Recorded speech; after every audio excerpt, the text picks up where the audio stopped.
ఇంకోటి ఏంటంటే ఈ మధ్యన మా మన్మలు మనమరాళ్ళు సెలవుల్లో వస్తుండ్రు కానీ వాళ్ళకి ఏదైనా చెప్తే తినమంటే తింటారు, తినమంటే మాత్రం తింటారు, స్నానం చేయమంటే చెయ్యరు, లేవమంటే లేవరు, కొంచెం కొమ్మింగ్ చేసుకోరు. అంటే ఇట్లా అనడం ద్వారా వాళ్ళు ఏం చేస్తున్నారంటే రావడం కూడా తగ్గించినట్టు నాకు అట్లా అనిపిస్తుంది. ఎందుకంటే అబ్బా అమ్మమ్మ నాన్నమ్మ ఏదో చెప్తుంటుంది అనేది, అంటే పేరెంట్స్ చెప్తలేరు, ఇటు మేము చెప్తలేము, చెప్తామంటే ప్రేమ తగ్గిపోతుందేమో విసుకున్నట్టు. అంటే ఇప్పుడు పిల్లలకి ఎట్లుందంటే మనము ఏమి అన్నా కూడా తిట్టినవు అంటున్నారు. అంటే తిట్టిన తిట్లు ఎలా ఉంటాయో మా కాలంలో తెలుసు, చాలా తిడుతున్నప్పుడు.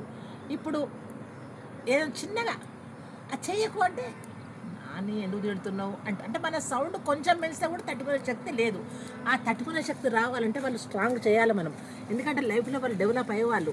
మనం స్ట్రాంగ్ చేయాలంటే మనం ప్రతి పనిలో పార్టిసిపేట్ చెప్పాలి. చదివే కాదు ముఖ్యం, చదువుతో పాటు సంస్కారము, పనిలో రెస్పాన్సిబిలిటీ ఇవన్నీ కంపల్సరీ వాళ్ళకి అవసరము. అట్లయితేనే మనకు వాళ్ళకు పేరెంట్స్కు పిల్లలకు అదొక బంధం ఉంటుందని. థ్యాంక్ యూ అండి.